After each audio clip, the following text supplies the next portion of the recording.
അസ്സലാമു അലൈക്കും വറഹ്മത്തുള്ളാഹി തആല വബറകാതുഹു. ആ രാത്രിയിൽ ഫൈസൽ പൊട്ടിക്കരഞ്ഞു. കാരണം മറ്റൊന്നുമല്ല, തൻ്റെ പ്രിയപ്പെട്ട അനുജൻ തൻ്റെ നുസൈബയെ വിവാഹമുറപ്പിച്ചിരിക്കുന്നു. അവർ രണ്ടുപേരും ഒന്നാവട്ടെ. എനിക്ക് കഴിയാത്തതെല്ലാം അവനെ കൊണ്ട് കഴിയട്ടെ. എന്നാൽ അതിനപ്പുറത്തേക്കായിട്ട് മറ്റുള്ളൊരു സങ്കടം, അത് വേറൊന്നുമല്ലായിരുന്നു. തന്നെ മനസ്സിൽ ഏറ്റവും ഇഷ്ടപ്പെടുന്ന മുംതാസ്, അവളുടെ നിക്കാഹിന് വേണ്ടി ഒരുങ്ങുകയാണ്. അവൾ വിവാഹിതയാകാൻ പോവുകയാണ്.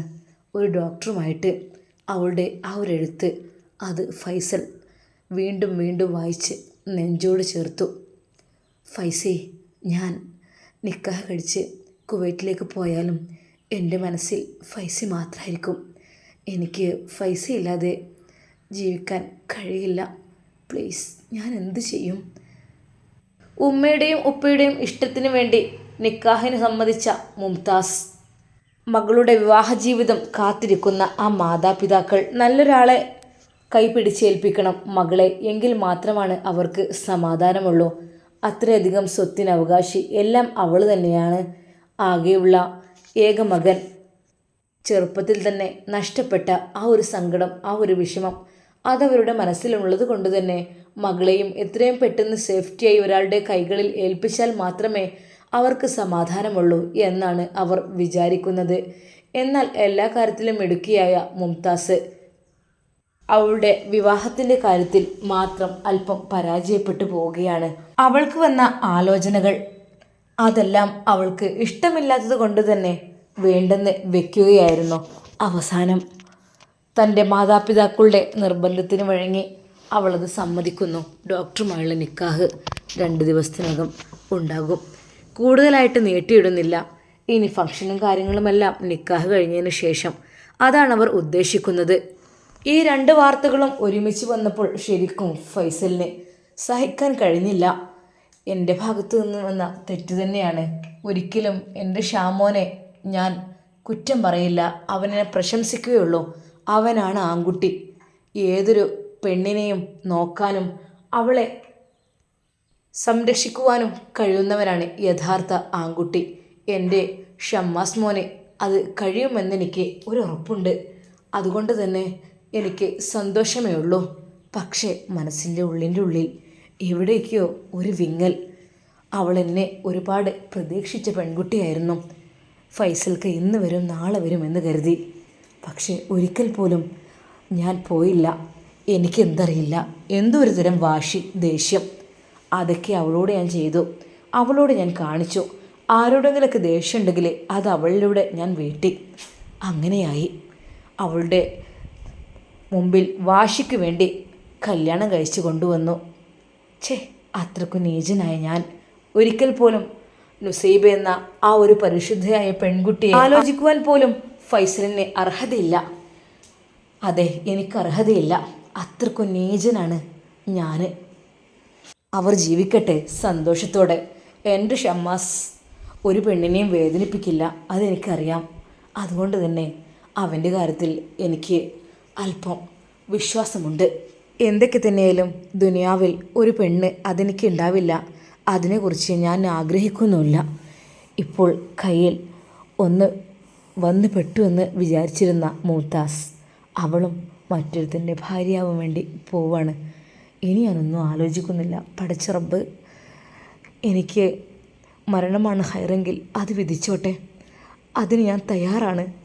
പക്ഷേ അതിനു മുമ്പായിട്ട് എൻ്റെ തെറ്റുകളെല്ലാം പുറത്തു തരണം. അതിനു വേണ്ടി എനിക്ക് ഉംറക്ക് പോകാൻ നിർബന്ധമാണ്. അത് പടച്ച റബ്ബിൻ്റെ കഅബ ഷരീഫിൻ്റെ അടുക്കൽ പോയി എനിക്ക് പൊട്ടിക്കരഞ്ഞ് ദുആ ചെയ്യണം. ഞാൻ ചെയ്ത തിന്മകൾക്ക് പ്രായശ്ചിത്തം ചെയ്യാൻ അള്ളാഹുവിൻ്റെ മുമ്പിൽ ചെന്ന് കരയണം എനിക്ക്. അതുമാത്രമല്ല, പാവപ്പെട്ട ഒരുപാട് ആളുകൾക്ക് ഭക്ഷണം കൊടുക്കണം. അങ്ങനെയൊക്കെ ആയാൽ ഒരുപാട് ദോഷങ്ങൾ പൊറുക്കപ്പെടും. എന്തെന്നറിയില്ല, എനിക്ക് അള്ളാഹുവിലേക്ക് കൂടുതലായിട്ട് അടുക്കണമെന്ന് തോന്നുകയാണ്. റബ്ബേ, ഞാൻ പാപിയാണ്, ദോഷിയാണല്ലാ. എൻ്റെ പാപങ്ങൾ നീ പുറത്തു തരണേ റഹ്മാനെ. നിൻ്റെ പരിശുദ്ധ ഭവനത്തിലേക്ക് ഞാനിതാ വരുന്നു. എന്നെ നീ സ്വീകരിക്കണം. അതിനുള്ള വിധി നീ എനിക്ക് തരണം റഹ്മാനെ. ഫൈസൽ ഹൃദയം പൊട്ടി ദുആ ചെയ്തു. അല്ലാഹുവേ, ഒരുപാട് കാലങ്ങളായി തെറ്റ് ചെയ്ത് നടക്കുന്നു. ഇനി എനിക്ക് പാപമോചനം എന്നുള്ള ലക്ഷ്യം മാത്രമേ ഉള്ളൂ, അല്ലാതെ ഒന്നുമില്ല. എൻ്റെ ജീവിതത്തിൽ എനിക്കിനി ഒരു പ്രതീക്ഷകളുമില്ല. എന്നാൽ ഈ സമയം ഷമ്മാസിൻ്റെ വീട്ടിൽ ഷമ്മാസിൻ്റെ ഉമ്മ ഐഷുമ്മ വളരെയധികം വിഷമത്തിലാണ്. ഇപ്പോൾ എന്താണെന്നറിയില്ല. ഷമ്മാസിൻ്റെയും നുസൈബയുടെയും നിശ്ചയം കഴിഞ്ഞതു മുതൽ തന്നെ ഉമ്മക്ക് മനസ്സിനുള്ളിൽ വല്ലാത്തൊരു വേദന. അത് മറ്റൊന്നുമല്ലായിരുന്നു, എൻ്റെ പ്രിയപ്പെട്ട പൊന്നുമോൻ ഫൈസൽ. പഠിച്ചോനെ, അവൻക്ക് കൂടി നീ ഒരു നല്ലൊരു പെണ്ണിനെ നീ ഇറക്കിക്കൊണ്ട് അല്ലാ. അതുമാത്രമാണ് ആ ഉമ്മ ആഗ്രഹിച്ചിരുന്നത്. ആ രാത്രി ഉമ്മ ഉറങ്ങുവാൻ വേണ്ടി കിടന്നപ്പോൾ മനോഹരമായ ഒരു സ്വപ്നം കണ്ടുകൊണ്ടിരിക്കുകയാണ്. 3 സുന്ദരികൾ എൻ്റെ അടുക്കലേക്ക് നടന്നു വരികയാണ്. ഉമ്മ അവരെ നല്ല രീതിയിൽ സ്വീകരിച്ചിരുത്തുന്നു. പിന്നീട് ആ 3 സ്ത്രീകളും ഉമ്മയുടെ കൂടെ ആ വീട്ടിൽ താമസമാവുകയാണ്. ശരിക്കും ഉമ്മ അത്ഭുതപ്പെടുകയാണ്. തൻ്റെ വീട്ടിൽ തന്നെ സ്നേഹിച്ച് തൻ്റെ മക്കളെയും സ്നേഹിച്ച് ജീവിക്കുന്ന 3 സ്ത്രീകൾ. എന്തൊക്കെയാണ് ഈ സ്വപ്നത്തിൻ്റെ പൊരുൾ എന്ന് ഉമ്മാക്ക് ഒരു പിടുത്തവും കിട്ടിയില്ല. ആ സ്വപ്നം കണ്ടുകൊണ്ടാണ് ഉമ്മ ഞെട്ടി ഉണർന്നത്. ഉമ്മ എണീറ്റിരുന്നു. ആയത്തുൽ കുർസി ഓതി ഇടതുഭാഗത്തേക്ക് ഓതി. പഠിച്ചോനെ, ഖൈറാണെങ്കിലും ഷെറാണെങ്കിലും എൻ്റെ മക്കൾ എനിക്ക് 3 ആമക്കളാണ്. ആ 3 ആമക്കൾക്കുള്ള ഖൈറായ പെണ്ണുങ്ങളെ നീ ഇറക്കിക്കൊണ്ടല്ലാ. ആ ഉമ്മ ആ നിമിഷം തന്നെ ദുആ ചെയ്തു. എന്നാലും എന്തായിരിക്കും ആ 3 പെണ്ണുങ്ങളെ അർത്ഥം? എൻ്റെ ഫൈസൽ മോന് പെണ്ണ് കെട്ടിയിട്ടില്ല. പിന്നെ ഒരുത്തി, ഇവള് ഫസീല, അവളാണെങ്കിൽ അവളുടെ സ്ഥിതി ദിനം പ്രതി എന്തൊക്കെയോ ഒരു മോശമായ സ്ഥിതിയിലേക്ക് പോയിക്കൊണ്ടിരിക്കുകയാണ്. അവൾക്ക് ആരോടൊക്കെയോ എന്തൊക്കെയോ ഓരോ പക വീട്ടുവാനുള്ള ഓരോ കെണികൾ ആലോചിച്ചു കൊണ്ടിരിക്കുന്നു. പിന്നെ എൻ്റെ നുസൈബ, അവളെക്കുറിച്ച് പിന്നെ എനിക്കൊന്നും പറയാനില്ല റബ്ബേ. ഒരു പ്രാവശ്യം മരുമകളായി അവൾ കയറി വന്നു. ഒരുപാട് വസന്തം ഇവിടെ വിതറി. പക്ഷേ അവൾക്കത് മുഴുവനാക്കാൻ കഴിഞ്ഞില്ല. അപ്പോഴേക്കും എൻ്റെ മോൻ്റെ ദുസ്വഭാവം കൊണ്ട് അവൾക്ക് പോകേണ്ടി വന്നു. റബ്ബേ, എനിക്ക് എൻ്റെ 3 ആൺമക്കൾക്കും ഖൈറായ ഭാര്യമാരെ നീ കൊണ്ടല്ല. എന്നാലും ഇപ്പോൾ എൻ്റെ ഫൈസൽ മോൻ്റെ ഭാര്യയായിട്ട് റബ്ബേ ആരായിരിക്കും? കുട്ടി ഷമ്മാസിൻ്റെ കൂടെ നുസൈബ ജീവിക്കുന്നത് കാണുമ്പോൾ, അതൊരു പക്ഷേ ഫൈസലിനെ കാണുമ്പോൾ അവൻ്റെ മനസ്സ് വേദനിക്കും. അതെനിക്ക് ഉറപ്പുണ്ട്. ഇനിയിപ്പോൾ ആ ഫസ്ന എന്ന പേരുള്ള പെണ്ണിനെ എങ്ങാനും ഒന്ന് കല്യാണം കഴിക്കാൻ വേണ്ടി ചോദിക്കാൻ പറഞ്ഞാലോ? എന്തൊക്കെ തന്നെയാലും ഷമ്മാസ് പറഞ്ഞിരുന്നോ ഇങ്ങനെ ഇക്കാക്കാനോട് ഫസ്ന എന്ന പേരുള്ളൊരു പെണ്ണ് ഭയങ്കര കമ്പനിയാണ് എന്നൊക്കെ. അതിനെപ്പറ്റി ഒന്ന് ചോദിച്ചു നോക്കട്ടെ. എന്തൊക്കെ തന്നെയായാലും പിറ്റേന്ന് നേരം വെളുത്ത് കുറച്ച് സമയമായപ്പോൾ തന്നെ ഉമ്മ നേരെ ഫൈസലിനെ വിളിക്കുന്നു. മോനെ, അസ്സലാമു അലൈക്കും. വലൈക്കും അസ്സലാം. ഉമ്മ, എന്താ മോനെ നിൻ്റെ ശബ്ദം വല്ലാതെ ഇങ്ങോട്ട്? എന്താ രാത്രി ഉറങ്ങിയിട്ടില്ലേ? ഉറങ്ങിയിട്ടുണ്ട് ഉമ്മ. പിന്നെന്താ, എൻ്റെ കുട്ടിക്ക് എന്ത് പറ്റി? എന്തെങ്കിലും ക്ഷീണമുണ്ടോ, പനിയുണ്ടോ? ഹേയ്, അതൊന്നുമില്ലമ്മ. മോനെ, ഉമ്മാൻ്റെ കുട്ടീനോട് ഒരു കാര്യം പറഞ്ഞ അമ്മ കുട്ടി കേൾക്കുമോ? ഉമ്മാൻ്റെ കുട്ടി കേൾക്കുമോ? എന്തോ ഉമ്മ? ഉമ്മയുടെ സ്നേഹത്തോടെ വാത്സല്യത്തോടെയുള്ള ആ ഒരു വാക്ക് അത് ഫൈസലിൽ വളരെയധികം സുഖം പടർത്തി. ശരിക്കും ഉമ്മയുടെ കൂടെ ചെറുപ്പത്തിൽ കിടന്ന പോലെയാണ് അവനക്ക് തോന്നുന്നത്. മോനെ, എൻ്റെ കുട്ടി, ഉമ്മച്ചി പറഞ്ഞ കാര്യം കേൾക്കണം കേട്ടോ. എന്താ ഉമ്മ പറയണത്? ഉമ്മ പറയും. ഉമ്മാൻ്റെ കുട്ടിക്ക് ഇങ്ങനെ ജീവിച്ചാൽ പോരല്ലോ, ഒരു ഇണയായിട്ടും തുണയായിട്ടൊരു പെണ്ണ് വേണ്ടേ? അല്ലാതെ ഇപ്പം എന്താ കഥ? എന്തൊക്കെ തന്നെ ആണുങ്ങൾ ഒറ്റയ്ക്ക് ജീവിക്കണോലുണ്ടാവും, പക്ഷെ അങ്ങനല്ല, ഒരു പെണ്ണ് എപ്പോഴും ഉണ്ടാകണം, ഒരു ആശ്വാസം. അതിന് അവനൊന്നും മറുപടി പറഞ്ഞില്ല. ഉമ്മ, പെണ്ണ് കൂടെ ഉണ്ടല്ലോ നമ്മുടെ നവാസ്കാക്ക്, ആശ്വാസമാണോ പ്രശ്നമാണോ? മോനെ, അത് നോക്കണ്ട, കുറച്ച് കഴിഞ്ഞാലൊക്കെ ശരിയായിക്കോളും. ഓനക്ക് മക്കളെങ്കിലും ഉണ്ടല്ലോ 2 എണ്ണം താലോലിക്കാൻ, എനിക്കോ അതൊന്നുമില്ല. അപ്പോൾ ഒരു പെണ്ണിൻ്റെ കാര്യം ഒന്ന് നോക്കണേ നല്ലതാണ്. ഉമ്മാൻ്റെ കുട്ടിക്ക് തരക്കേടില്ലെങ്കിൽ ആ ഫസ്റ്റിനെ തന്നെ അങ്ങോട്ട് ആലോചിച്ചാൽ പോരെ? ഒരു നിമിഷം ഫൈസൽ ഞെട്ടിപ്പോയി. ഫസ്ന? ഏത് ഫസ്ന ഉമ്മ? അത് ഇന്നാൾ ഷാമോൻ പറഞ്ഞല്ലോ, എൻ്റെ ഷോപ്പിൽ ഉണ്ടായിരുന്നല്ലൊരു ഫസ്ന, പാവപ്പെട്ട കുട്ടിയാണ്, വീടൊന്നുമില്ല അങ്ങനെയൊക്കെ പറഞ്ഞിരുന്നു. പക്ഷെ എന്നോടൊക്കെ നല്ല സംസാരവും കാര്യങ്ങളൊക്കെ ആയിരുന്നെന്ന് പറഞ്ഞിരുന്നല്ലോ. ഉമ്മ, നിങ്ങൾ എന്തേ പറയുന്നത്? അതേടാ, ഉമ്മക്ക് മനസ്സിനുള്ളിൽ വല്ലാത്തൊരു വേദന. അതായത് ഓല കൂട്ടത്തിലൊക്കെ ഓരോ പെണ്ണുങ്ങൾ ഉണ്ടാകുമ്പോൾ എൻ്റെ കുട്ടി ഒറ്റപ്പെണ്ണ് ആലോചിച്ചിട്ടേ, അതുകൊണ്ടാണ് മോനെ. എൻ്റെ കുട്ടി ഒന്ന് ചോദിച്ചു നോക്ക്. ഇനി എൻ്റെ കുട്ടിക്ക് മടിയാണെങ്കിൽ ഉമ്മ ചോദിച്ചോളാം. ഉമ്മ, നോ, ഉമ്മ എന്തീ പറയുന്നത്? എന്താടാ? അതിനെന്താ, പാവപ്പെട്ട കുട്ടികളെ വെച്ചിട്ട് നമുക്കൊരു പ്രശ്നമില്ലല്ലോ. നമ്മൾ വീട്ടിൽ കൊണ്ടുവരുമ്പോൾ നമ്മളിപ്പോൾ ഒരുപാട് സമ്പത്തുള്ളിടത്തൊന്നും കൊണ്ടുവരണ്ട.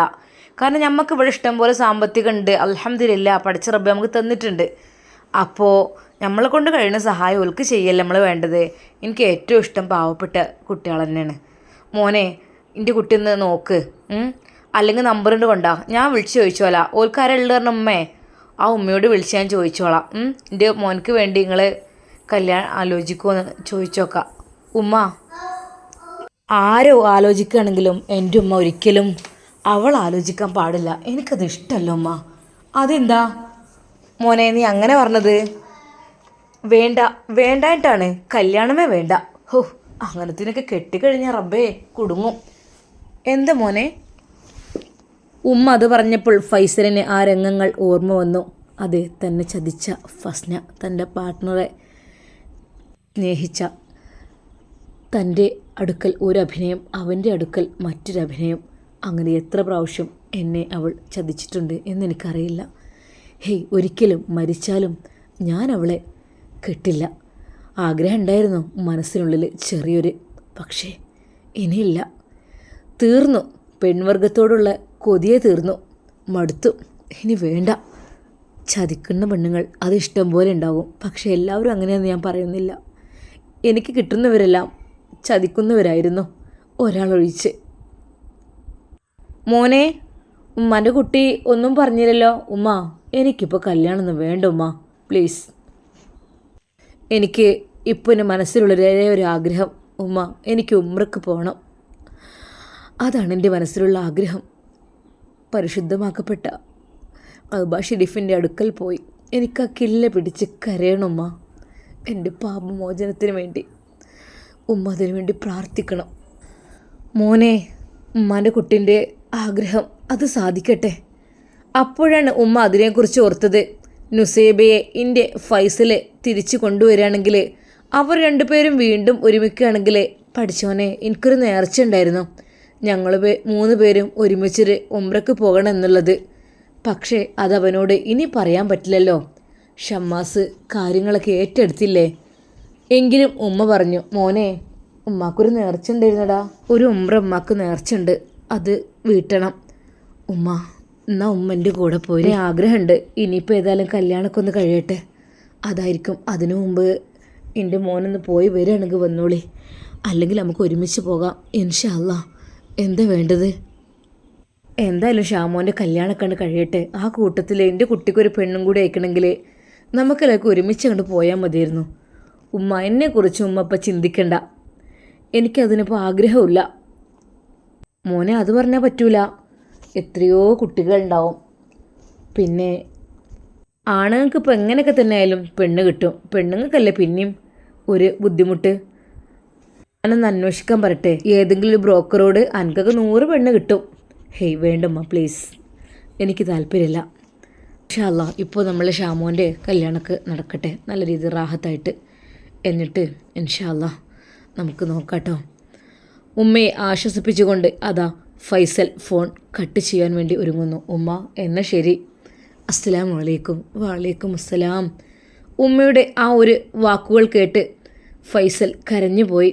പാവം എൻ്റെ ഉമ്മ എനിക്ക് വേണ്ടി ഒരു പെണ്ണിനെ ആലോചിച്ചു കൊണ്ടിരിക്കുകയാണ്. അല്ലെങ്കിലും പെറ്റുമ്മമാർക്കുള്ള വേദന മറ്റാർക്കും കാണില്ലല്ലോ. ഞാൻ എത്രയോ തവണ എൻ്റെ ഉമ്മയെ ചീത്ത പറഞ്ഞിട്ടുണ്ട്, തെറി വിളിച്ചിട്ടുണ്ട്, പലതും പറഞ്ഞിട്ടുണ്ട്.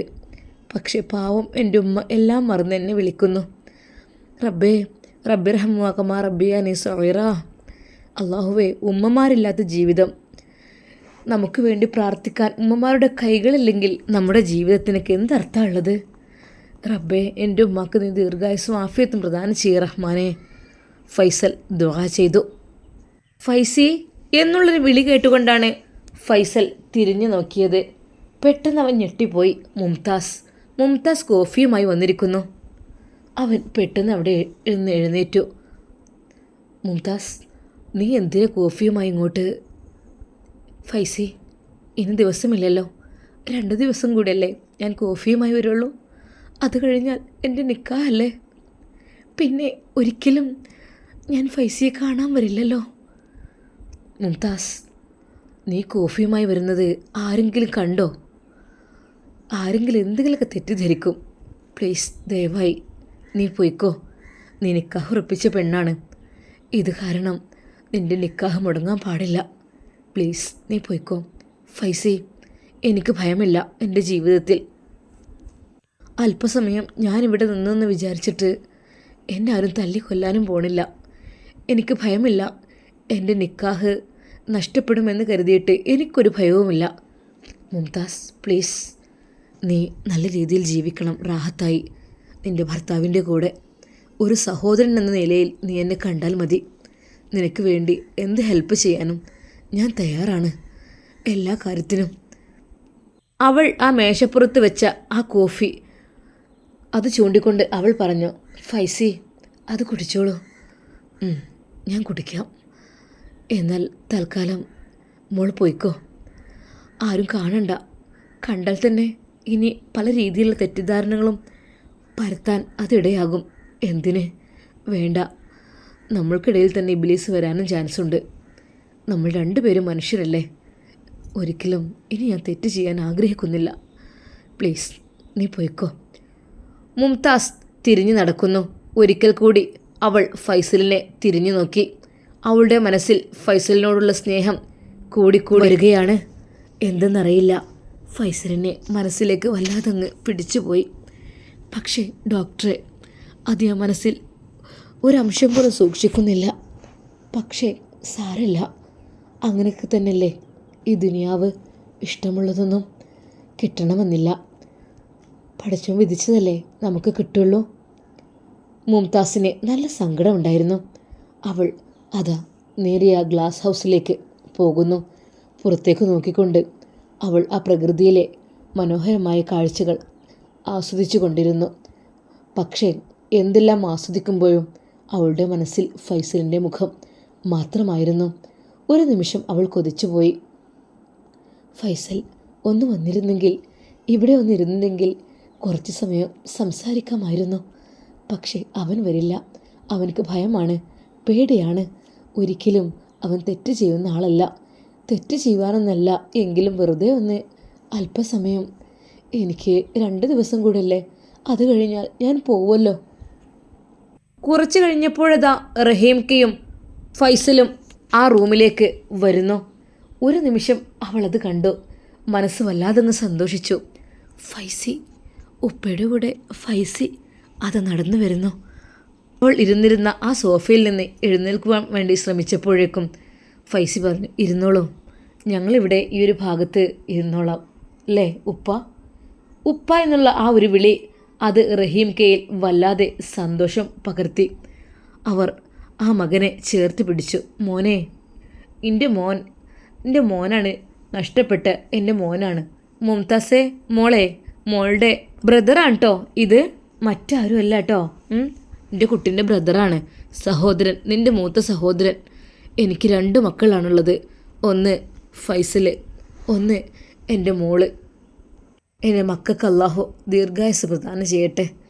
തൻ്റെ മകനാണെന്ന് പലവട്ടം റഹീംക്ക പറഞ്ഞപ്പോഴും ഫൈസൽ അത് എതിർത്തില്ല. കാരണം മകൻ നഷ്ടപ്പെട്ടൊരു പിതാവിൻ്റെ വേദന അദ്ദേഹത്തിൻ്റെ മനസ്സിലുണ്ട്, അദ്ദേഹത്തിൻ്റെ കണ്ണുകളിലുണ്ട്. ഒരു നിമിഷം ഞാനാണ് നിങ്ങളുടെ മകനെന്ന് പറഞ്ഞു നിൽക്കാൻ എനിക്കൊരു മടിയുമില്ല. ഒരാളുടെ സന്തോഷം അതാണല്ലോ നാം ലക്ഷ്യം വെക്കേണ്ടത്. ഒരാളെയും വേദനിപ്പിക്കാൻ പാടില്ല. അതെല്ലാം ജീവിതത്തിൽ നിന്ന് ഒരുപാട് പഠിച്ചുപോയി. ഫൈസൽ ഒരുപാട് വേദനിപ്പിച്ചു. ഇനി ആവില്ല. അതിൻ്റെയൊക്കെ ഭാരമുണ്ട് മനസ്സിൽ. ഇനി ഉപ്പയോടൊപ്പം നല്ല രീതിയിൽ മകനായി ജീവിക്കുക, ബിസിനസ്സിൽ പാർട്ട്ണറായിക്കൊണ്ട്. ഉപ്പ, അവൻ പിതാവിനെ വിളിച്ചു.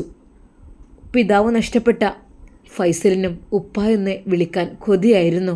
ആരെയും വിളിക്കാനില്ലായിരുന്നു. വിളിക്കാൻ ഉണ്ടായിരുന്നത് നുസൈബയുടെ പിതാവിനെയായിരുന്നു. പക്ഷേ ഒരിക്കൽ പോലും അദ്ദേഹത്തെ വിളിച്ചിട്ടില്ല, നേരിട്ട് കാണൽ പോലുമില്ല. പിന്നെയല്ലേ എല്ലാം വലിയൊരു നഷ്ടമായി അവൻ്റെ ജീവിതത്തിൽ ഇങ്ങനെ തുടരുകയാണ്. മനസ്സിൽ വല്ലാതെ വിഷമമുണ്ട്. മോനെ, ആ പിതാവ് വിളിച്ചു.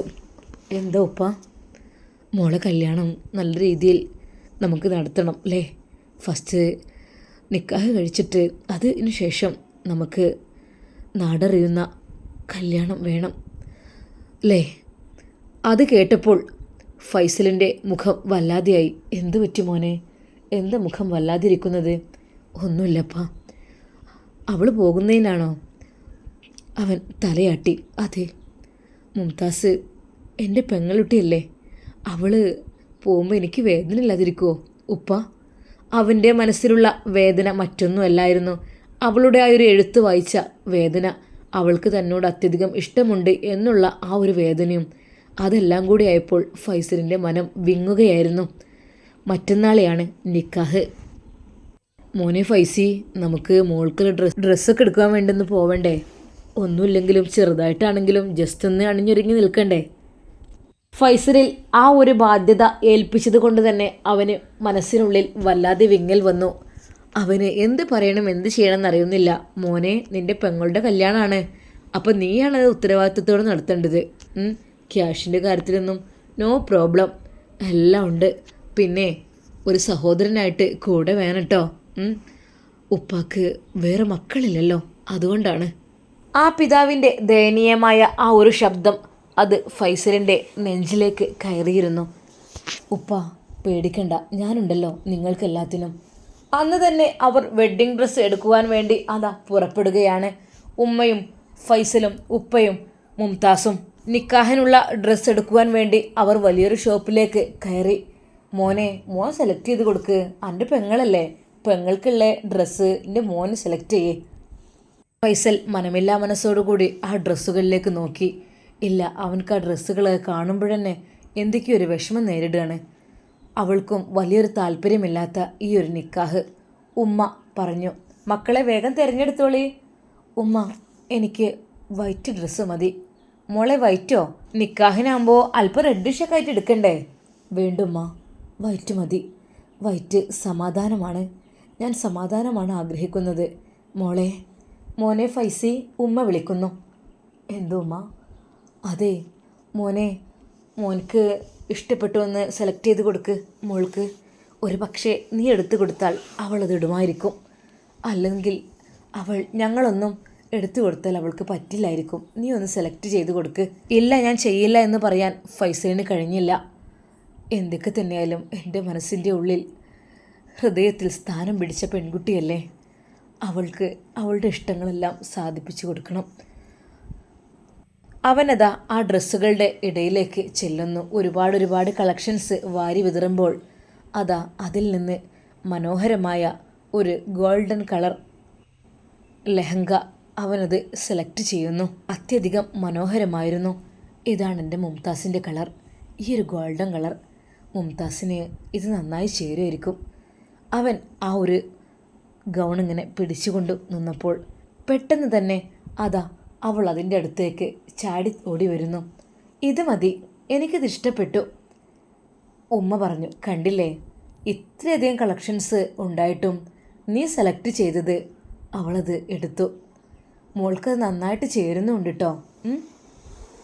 ഓവർ വർക്കിലൊന്നും അധികം താല്പര്യമില്ലെങ്കിലും നിക്കാഹല്ലേ, കുറച്ച് ഹെവി ആകാൻ ഞാൻ പറ്റില്ലല്ലോ എന്ന് കരുതിയിട്ട് അത്യാവശ്യം വർക്കും കാര്യങ്ങളുമെല്ലാം അതിലുണ്ടായിരുന്നു. പക്ഷേ അധികം കനമില്ലാത്തതായിരുന്നു അത്. സിമ്പിളായിട്ട് കോടീശ്വരിയായ പുത്രിക്ക് ഏറ്റവും വിലപിടിപ്പുള്ള ഒരു ഗൗൺ തന്നെയാണ് അവൻ സെലക്ട് ചെയ്തത്. അത്യധികം മനോഹരമായിരിക്കുന്നു. അപ്പോൾ അവിടെയുള്ള സ്റ്റാഫുകൾ പറയുന്നു, കുട്ടിയൊന്ന് ഇട്ട് നോക്കൂ, എങ്ങനെയുണ്ടെന്ന് അറിയാമല്ലോ. അവൾ പെട്ടെന്ന് ഡ്രസ്സിംഗ് റൂമിലേക്ക് ചെന്നു. ഫൈസലിൻ്റെ കയ്യിലാണ് ആ ഒരു ഗൗണുള്ളത്. അവൾ വാതിലടിച്ചപ്പോൾ അതിൻ്റെ ഓർമ്മയില്ലായിരുന്നു. എന്തോ ഒരു സാധനം എടുക്കുവാൻ മറന്നുപോയി. പെട്ടെന്ന് അവൾ വാതിൽ തുറന്നു. ഉമ്മയും ഉപ്പയും ഫൈസലും അവിടെയുണ്ട്. അതിൻ്റെ ഷോള് പുറത്ത് പെട്ടിരുന്നു, അതെടുക്കാൻ മറന്നുപോയിരുന്നു. പെട്ടെന്ന് അവൾ വാതിൽ തുറന്ന് പുറത്തേക്ക് എല്ലാവരും ഒരുങ്ങി വരികയാണ് എന്ന് വിചാരിച്ച് നോക്കിയപ്പോൾ അവൾ ആ ഒരു ഗൗൺ മാത്രം ധരിച്ചായിരുന്നു നിന്നിരുന്നത്. അവളുടെ ഷോള് അവൾ ധരിച്ചിരുന്നില്ല. ഒരു നിമിഷം ഫൈസൽ അത് കണ്ട് ഞെട്ടിപ്പോയി. അവൻ പെട്ടെന്ന് തന്നെ അവൻ്റെ തല തിരിച്ചു. അസ്തഗ്ഫിറുല്ലാ, പഠിച്ചോനെ, എന്തൊരു സൗന്ദര്യമാണിത്. റബ്ബേ, ഇനി ഒരിക്കലും തെറ്റ് ചെയ്യില്ലെന്ന് വിചാരിച്ചതാണ്. അവൾ പെട്ടെന്ന് വാതിൽ തുറന്നപ്പോൾ പ്രതീക്ഷിക്കാതെ എല്ലാം അണിഞ്ഞൊരുങ്ങി ഇറങ്ങുകയാണെന്ന് കരുതി നോക്കിപ്പോയി. പക്ഷെ അവൾ ആ ഒരു ഷോൾ ഇട്ടിട്ടില്ലായിരുന്നു. അവളുടെ ശരീരം, അവളുടെ മനോഹരമായ ശരീരത്തിൽ ഒട്ടിച്ചേർന്ന് കിടക്കുന്ന ആ ഒരു ഗൗണ്, അതെത്രമാത്രം ഭംഗിയിലാണ്. അവൻ പെട്ടെന്ന് തലതിരിച്ചു പോയപ്പോൾ ഉമ്മാക്കും ഉപ്പാക്കും കാര്യം മനസ്സിലായി. ഉമ്മ ഷാള് എന്ന് പറഞ്ഞുകൊണ്ട് അവൾ കൈ നീട്ടി. ഉമ്മ പെട്ടെന്ന് ഷാൾ എടുത്തു കൊടുത്തു. ഉമ്മയും ഉപ്പയും അത് അഭിപ്രായപ്പെട്ടു. കണ്ടില്ലേ, അവൾ തലയിൽ തട്ടമിടാതെ നിന്ന സമയത്ത് അവൻ പെട്ടെന്ന് മാറിപ്പോയി. എന്തൊക്കെ തന്നെയായാലും നല്ല ചെക്കനാണ്, പേടിക്കാനൊന്നുമില്ല. അതിലുപ്പ പറയുന്നു, എന്താണ് നീ പറയുന്നത്? ആങ്ങളമാർക്ക് പെങ്ങളമാരെ തലയും മുടിയൊന്ന് കണ്ടു വെച്ചിട്ട് എന്ത് കുഴപ്പമുള്ളത്? ഉപ്പ പറയുന്നു, ഇക്ക, നിങ്ങൾക്ക് അത് ഉറപ്പിക്കാനായിട്ടില്ലല്ലോ ഇപ്പോഴും. അതൊക്കെ നിങ്ങളുടെ ഒരു ഊഹാപോഹങ്ങളല്ലേ എന്ന് പറഞ്ഞ് ഉമ്മ വിഷയത്തിൽ നിന്ന് തെന്നു മാറി. കുറച്ചു കഴിഞ്ഞപ്പോൾ അതാ അവൾ ആ ഒരു ഷോളും കൂടെ അതിന് മുകളിലൂടെ ഇട്ട് ആ ഒരു ഡ്രസ്സിംഗ് റൂമിൻ്റെ വാതിൽ തുറന്ന് പുറത്തേക്ക് വരുന്നു. ശരിക്കും കണ്ണഞ്ചിപ്പിക്കുന്ന രീതിയിൽ, ആരെയും മയക്കുന്ന രീതിയിലുള്ള സൗന്ദര്യമായിരുന്നു അവൾക്കുണ്ടായിരുന്നത്. ഫൈസലിനെ അതാ ഉപ്പ വിളിക്കുന്നു. ഫൈസി, മോനെ ഫൈസി, ദാ മോളിറങ്ങി, ഈ കണ്ടില്ലേ, ഒന്ന് നോക്ക്. ഉപ്പയുടെ നിർബന്ധത്തിന് വഴങ്ങി അതാ ഫൈസൽ അവളുടെ മുഖത്തേക്ക് നോക്കുന്നു. മാഷാ അല്ലാഹ്, അത്യധികം സുന്ദരിയായിട്ടുണ്ട്. ആ ഒരു ഗോൾഡൻ കളർ ഡ്രസ്സിൽ, അവളുടെ അതേ ഒരു കളറിൽ, എന്തെന്നറിയില്ല, മൊത്തത്തിൽ ഒരു മണിമുത്ത് പോലുള്ള മുംതാസ് എത്ര മനോഹരമാണ്. മുംതാസ്, നീ എത്രയധികം സുന്ദരമാണ് അവൻ മനസ്സിൽ വിചാരിക്കുന്നു. പക്ഷേ അത് പുറത്ത് പറയുന്നത് മോശമാണ്. ഇവിടെ ഞാൻ അവളുടെ ബ്രദറാണ്. ഒരിക്കലും മോശം വാക്കുകൾ ഉപയോഗിക്കാനേ പാടില്ല. അവൻ ശരിക്കൊരു ആങ്ങളെ എന്ന രീതിയിൽ പറഞ്ഞു. മോളെ മുംതാസ്, അതിമനോഹരമായിട്ടുണ്ട് കേട്ടോ. ഇക്കാൻ്റെ കുട്ടിക്ക് നല്ല ഉഷാറായിട്ടുണ്ട്. ഓക്കെ ലൂമ്മ, ഉപ്പ. അതേ മോനെ, നീ സെലക്ട് ചെയ്ത് കൊടുത്തതല്ലേ, പിന്നെ അങ്ങനെ ശരിയാവാതിരിക്കോ? ഉമ്മ കൊഞ്ചിക്കൊണ്ട് പറഞ്ഞു. അത് കേട്ട് എല്ലാവരും ചിരിച്ചു. പക്ഷേ മുംതാസിൻ്റെയും ഫൈസലിൻ്റെയും മനസ്സിൻ്റെ ഉള്ളിലൊരു തേങ്ങലുണ്ടായിരുന്നു. മറ്റന്നാളെയാണ് ഡോക്ടർ നിക്കാഹ് കഴിക്കാൻ വരിക. ഈ ഒരു ഡ്രസ്സിട്ട് മണവാട്ടിയായി അവൾ പോകും.